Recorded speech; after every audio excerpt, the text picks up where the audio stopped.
more than 2 million Palestinians, half of them children, and for more than 650 days now, wake up without knowing if they will make it through the day, and go to sleep without knowing if they will wake up in the morning. Day after day after day. They spent every hour, all 15,600 hours of them, with death besieging them. For an entire generation of Palestinians, death is now much more familiar than life. 2 million people have to snatch everything out of the claws of death: food, water, shelter, time. They are being killed in the places where they are supposed to find life, killed in tents, killed while seeking food or water, killed in hospitals. Every single day has its share of tragedies. We speak of these today. 15 civilians killed, including 9 children, while waiting to receive treatment for malnutrition. 11 killed, including seven children, while queuing for water. Because of occupation-made water scarcity and occupation-made food scarcity. And every day, 40, 50, 60 Palestinians killed while seeking food. We fear the world is growing accustomed to the unbearable, to the unacceptable. Imagine what it is to be a parent in Gaza. You know that any disease and any wound can be fatal for your child. You know that the family you leave to get food or water or help could be gone by the time you return. Do you take them to the hospital with the fear that they might be killed there, or keep them with you while they might die within your arms? Do you go get food and risk getting shot, or send a family member and risk losing them, or stay and risk seeing your children starve to death?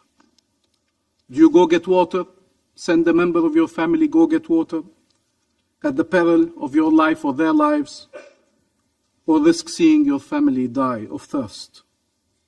Do you evacuate one more time, forcibly displaced again and again, and get killed on the way, or stay put and get killed where you are? Every decision they are making while we speak is a life and death decision. Every single day, every single hour, every single minute. But it is a Russian roulette with a bullet in almost every chamber. Whatever decision you make, most probably somebody is going to die. Every single family in Gaza is moving between one death and another as the whole world watches on. For 1 million minutes now. In Gaza, all paths lead to death. And our role, our responsibility, our legal and moral duty is to open one that leads to salvation. One that leads to salvation. Israel wants that path to be leaving Gaza. That was the whole plan from day one. In the words of Mahmoud Darwish, this siege will endure until we are truly persuaded into choosing a harmless slavery but in total freedom. They want to say, we chose to leave. We chose to be occupied. We chose to be oppressed. It is our fault. It's always our fault. That has been the narrative since the beginning. Didn't they say we were responsible for our own Nakba? That we left on our own, forgetting the massacres and the towns and villages destroyed? Let them leave, they say. This is Israel's solution for the Palestine question. A right to further and definitive exile, rather than a right of return, or a right to life and liberty in our ancestral homeland.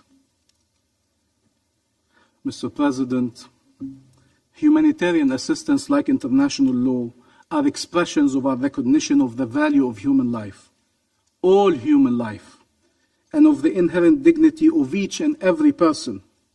States have rights, peoples have rights, Human beings have rights. But Israel does not recognize our state. It does not recognize our people. It does not recognize us as equal human beings endowed with rights. They find it outrageous that anybody can dare be outraged by the fate they have reserved to our people. Mr. President, distribution of aid is distribution of life. It is about safeguarding life. We measure our success by impact, by the lives we save. We keep discussing trucks and how many meals were distributed, and we count calories, while infants are dying of malnutrition, while civilians seek food, water, shelter at the peril of their lives, while the infrastructure of life is being dismantled altogether.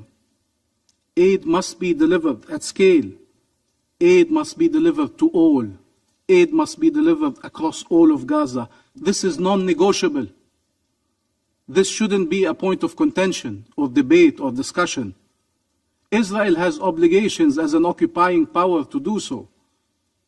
We support an immediate ceasefire and the mediation efforts of Egypt, Qatar, and the United States to secure such a ceasefire. But that is not a reason, nor an excuse, nor a pretext, in the meantime, to continue killing Palestinians or to continue denying them the aid they are entitled to. Every day, a death sentence is executed against somewhere between 90 and 130 Palestinians. Their crime, the real crime they are being executed for, is being Palestinian. How is that possible? You heard Israeli leaders say there are no innocent civilians in Gaza, speak of human animals, and they are treating our people as such. What if we had said these words? There are no innocents in Israel. They support the occupation, they support the genocide, they voted for the people killing us or occupying us or subjugating us. They cheered while we were killed. That is not acceptable as a reasoning. No civilian can be killed based on what a group or a government is doing. No civilian can be held responsible for that and be killed for that. All civilians are entitled to protection, regardless of nationality, faith, or race, to be protected from being killed, from being taken hostage or arbitrarily detained, from being subjected to inhumane and degrading treatment, to torture, to forcible displacement. These are basics. These are the foundations of our international law-based order, and we still need to speak again of them because they are not being upheld. This continuous incitement and dehumanization kills and makes the most horrific plans become mainstream in Israel, including the crazy and criminal idea to ethnically cleanse the Gaza Strip. Every day, it's been 650 days, every day, 77 children are killed or maimed in Gaza. Every day, 61 children in Gaza lose a parent. Every day, 10 children lose one or both legs. Every single day. The biggest cohort of children killed and maimed, the biggest cohort of child amputees, the biggest cohort of orphans. How is that possible? Netanyahu summed it up. This is a struggle, he said, between the children of light and the children of darkness, end quote. Why should one care about the children of darkness? All children are God's creation. All children are God's children. Here they are, those Palestinian children whose light shines over the entire earth and who were subjected to darkness. Hind, who was stuck with her family in a car, and after all the adults had been killed, her cousin Layan, 15 years old, was begging the rescuers to come and save them until she was struck by multiple bullets by Israeli occupation forces. That's when the world discovered the voice of Hind, begging to be rescued. Finally, she was also killed, and the rescuers coming to help her were killed. Khalid and Reem, we did not discover them like this. They were inseparable. We discovered them only when Reem was killed. And as her grandfather, was holding his 3-year-old granddaughter, kissing her as if she was still alive, calling upon her, the soul of his soul, to stay with him. A few months later, Khalid also was killed. Yusuf, the 7-year-old, the youngest of his family, the boy with the curly hair, as he will become to be known for all Palestinians and for people around the world, also killed. The family of the pediatrician, Ala Najjar, who lost 9 of her 10 children. Only Adam survived. 9 of her 10 children. Sidar, Luqman, Sadin, Rival, Ruslan, Jubran, Eve, Rakan, and Yahya, aged between 7 months and 12 years. The Arafat family, the entire family found itself under the rubble. 13 members of the family were killed, including 7 children, in an airstrike, and the Israeli forces prevented rescuers from saving them. The images of Hala, 35 years old, as she was calling to be saved from under the rubble, will remain as part of the memory, collective memory of our people. And Salam, that you evoked, Mr. President, 6 months old when she was screened for malnutrition, only to die a few days later. One image among many of our children starving. I will spare you the images of our children burning. Dunya, who lost a leg in an Israeli airstrike, where she lost also her family members, her mother, her father, her brother and sister. And Dunya, resilient, said, I will not lose hope. I will not give up on my dreams. I will become a doctor to help people. She was killed when a tank shell struck a children's ward at Al-Nasr Hospital a few weeks later. Hur lost her leg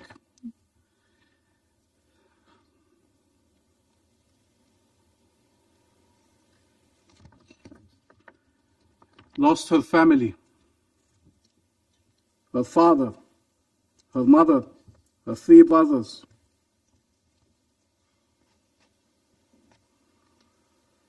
Doctors had to amputate her left hand entirely and the fingers of her right hand, and she had wounds at her head and legs.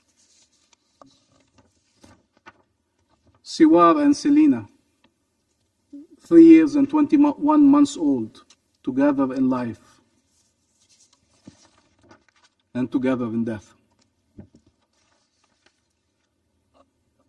This image, unfortunately tragic images, are the ones winning this World Photo Prize by Samar Abu al-Auf, a photo of Mahmoud, 9-year-old Palestinian boy whose arms were severed and mutilated during an Israeli attack on Gaza. But also in the West Bank, 8-year-old Adam, he ran when Israeli occupation forces shot at him, his brother and his cousin. His cousin was killed. And he was killed when he was struck by a bullet while he was running away, a bullet in his head, in the back of his head. Remember these faces. It is our duty to remind you of them, not to allow you to forget them. And remember all the children we can still save. In the West Bank, Israel displaced 40,000 people and destroyed entire refugee camps in Tulkarem, Tubas, and Jenin. It killed almost 1,000 Palestinians in the last 20 months, including 200 children. Palestinian villages are under incessant attacks by settlers and occupation forces from Masafir Yatta to Kafar Malik, from Taibe to Deir Debouane to Sinjil, where Saif Muslat was beaten to death by the settlers, and Muhammad al-Shalabi was shot in the chest and died. And again there in the West Bank, rescuers too were denied to reach the victim for several hours until they could no longer be saved. The same patterns at a different scale. Rampage and burning, destroying, killing Palestinian families and homes and hospitals and schools and mosques and churches and cemeteries and infrastructure and businesses. Everything is under attack. Palestinian presence and life in the land of Palestine is under attack. What world is this, where Israel can claim it can kill anyone in Gaza? They are either terrorists who deserve to be killed, or human shield, it cannot be blamed for killing them. What if we accept this reasoning that a state cannot be held responsible for the people it kills? Is that the precedent? Is that the world we want to be living in? It is a genocide.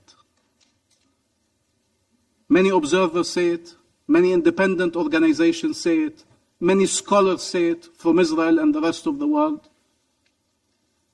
And we blame Israel for these actions. Not Israeli civilians, not Jews around the world. They're not responsible for what Israel is doing. And many Jews around the world stand for justice in Palestine and elsewhere. They call it a genocide, and they fight to stop this genocide, and they fight for a future of peace. People in Israel also are able to say it, and we are able to say it around this table. And we stand with everyone, regardless of their nationality and faith, who stand for justice. We stand side by side, shoulder to shoulder. What world is this, where one party can destroy a country and all the requirements of life, and then pretend to be human and give lessons about the right to voluntary migration? Let them leave, this place is hell, says the person who turned it into hell in the first place. What world is this where a country can use starvation and thirst as weapons of war, and then under pressure to stop, is able to turn aid distribution into a tool to advance death and displacement at the same time? What world is this where putting an end to massacres or to get aid to be distributed is subject to negotiations? What world is this where humanitarian is characterized to identify a so-called city that is inhumane in its design and its purpose? Terms are being distorted and rules are not only being breached, they are being obliterated. And it is our people who pay the price. What world is this where those defending international law are considered guilty and the perpetrators can never be held to account? Where Israel can be prosecutor, judge, and executioner, and then we will ask them to investigate their own crimes, the ones they were ordered to commit at the highest level of their leadership, espousing these crimes, pushing for these crimes, inciting these crimes, organizing and planning these crimes. What world is this where humanitarians trying to save lives are attacked and killed? Health workers and humanitarians and UN personnel, and those killing them blame them for their death.